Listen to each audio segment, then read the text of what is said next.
자, 여러분 반갑습니다. 오늘은 콩에 관해서 한번 촬영을 해볼까 합니다. 지금 이게 콩이거든요. 전체 포장은 이렇습니다. 자, 콩을 보시면 여기 이제 꽃이죠. 예, 꽃이 이렇게 예쁘게 핍니다.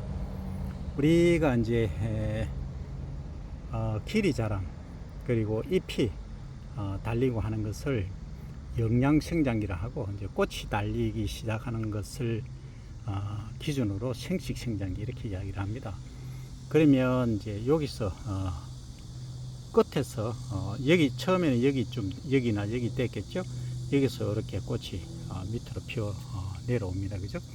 그러면 이제 요걸 알 두 개쯤 꽃이 피면 R1 시기, 이제 소위 라이프닝 스테이지 이렇게 이야기를 합니다. 그래서 잎이 통상적으로 보면 3개짜리가 이렇게 한 세트씩 되어 있죠. 벌레가 좀 먹은 부분입니다. 그리고 이제 여기 가운데가 연맥이라고 합니다. 여기 이제 연맥이 이렇게 새끼를 치고 있죠. 예, 그래서 양분과 수분이 이쪽으로 해서 이제 가운데를 이렇게 연맥을 타고 가다가 좌우측으로 공급이 되면서 각 세포 조직에 양분과 수분을 이제 전달하는 기능이 되겠죠. 그리고 또한 여기에서 잎에서 이제 광합성을 해서 만들어진 당이 이 채널, 이 통로를 통해서 이렇게 엽병을 통해서 가서 이제 꼬투리가 되면 꼬투리 속에 열매까지 이제 전달되는 그러한 이제 양분 이동 경로를 나타냅니다. 그리고 이게 이제 뿌리 쪽에서는 지금 제가 뽑기가 조금 거시기 한데 하나 뽑아 보겠습니다. 좀 이제 많이 있는 걸 뽑아야 됩니다. 제가 보여주기 위한 거기 때문에. 이게 지금 4개가 지금 나 있죠, 그죠? 4개입니다. 그러면 하나 정도 줄기로 보면 4개인데 지금 아마 2개가 분지가 된 것으로 보입니다만, 보겠습니다.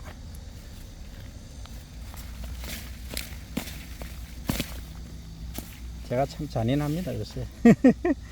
자, 여기 보시면 이렇게 보시면 여기 이제 뿌리가 있죠, 그죠?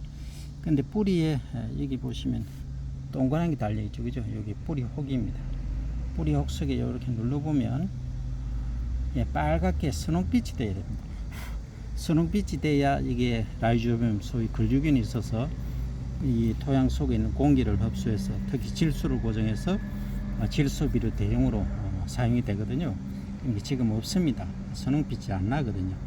그래서 이렇게 처음에 재배하는 땅 또는 이제 황무지 이런 경우에는 이 근류균을 접종할 필요가 있는 거죠.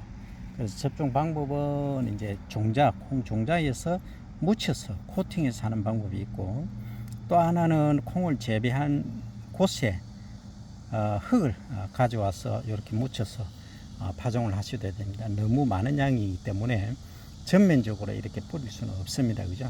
그렇게 하시면 근류균이 잘 형성됩니다. 자, 오늘은 콩에 관해서 알아봤습니다. 그리고 실제 우리가 이 꽃이 피고 전체가 다 열매가 달리느냐, 그렇지 않습니다.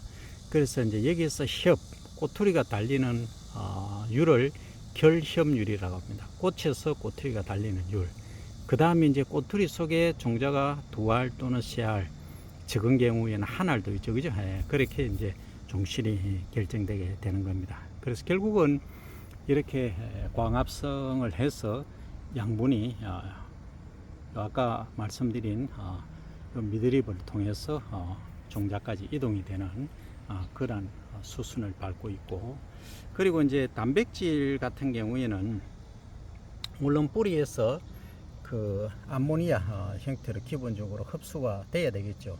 그러니까 질소 성분은 소위 나이트레이트 NO3- 차지 열띤 아미노산 성분으로 이렇게 흡수돼서 기본적으로 아미노산이 만들어지고 그게 뭉쳐서 단백질이 됩니다. 그래서 콩은 40% 정도가 종실에 단백질로 구성이 되어 있기 때문에 고단백성 식품이다. 그래서 밭에서 나는 소고기다 이렇게 얘기할 정도로 단백질이 많습니다. 오늘은 콩에 관해서 설명드려 봅니다.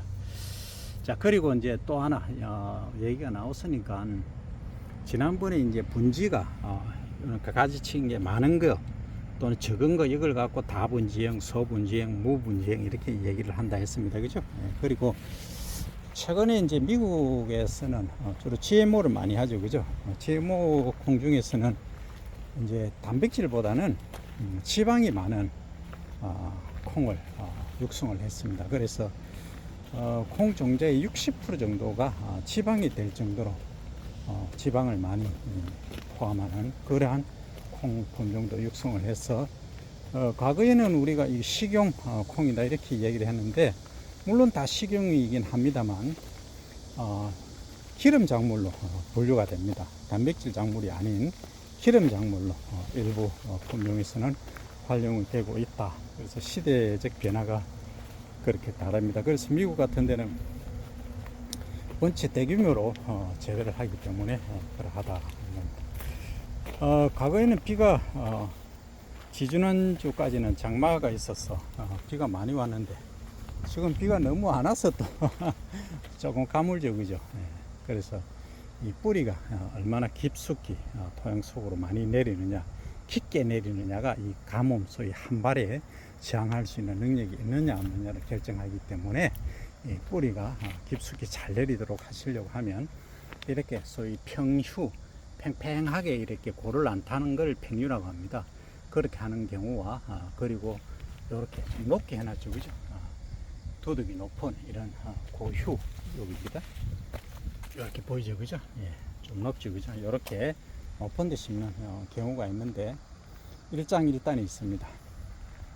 뭐냐 하면 이 고휴로 해서 두둑 높이를 높게 하고 고랑을 깊게 해 놓으면 뿌리는 깊게 잘 내립니다. 근데 만약에 물이 정말 부족하다 할 경우에는 섭해를 받을 가능성이 있죠. 근데 이렇게 평유를 했다, 그냥 팽팽하게 해놓고 심었다 이렇게 하는 경우에는 뿌리의 소위 깊이, 신근성은 적지만 이게 섭해를 받는 경우는 섭해라기보다는 그 한발해를 받는 경우는 좀 적습니다. 역으로 말씀드리면 이렇게 되면은 이제 만약에 비가 많이 온다 했을 때는 배수가 잘 안 되죠. 배수가 잘 안 되면 섭해를 받을 영향이 있는 거죠. 그죠? 근데 역으로 이렇게 고유를 해서 고랑을 깊게 만들고 두둑을 놓게 하면은 이게 이제 수분이 많을 때는 배수가 잘 되니까 섭해를 받지 않고, 비가 안 왔을 때는 한 발에 소위 문제가 있다 하는 점까지 설명을 드려봅니다. 자, 오늘은 여기까지입니다. 콩에 관해서 설명드려 봅니다.